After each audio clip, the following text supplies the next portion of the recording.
Hello friend, welcome to my channel. দেখো friend, এখানে নিরামিষ সবজির জন্য সবজিগুলো কেটে নিয়েছি। তারপর প্রেসার কুকারে সিটি দিয়ে দিব।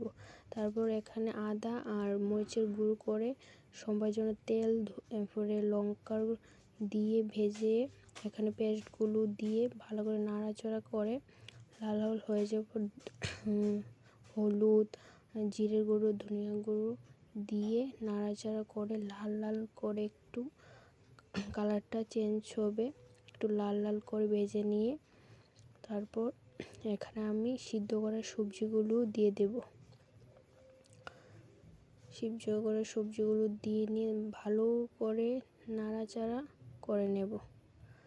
তারপর সবজিগুলো না নেড়ে একটু লবণ, তারপর লবণটা ভালো করে দিয়ে একটু চিনি, তারপর মিক্সড করে সবজিগুলো একটু জল দিয়ে দেব, সোমবার দিয়ে একটু লাস্টে ঘি দিয়ে হয়ে গেল আমাদের নিরামিষ সবজিটা। পরোটার সঙ্গে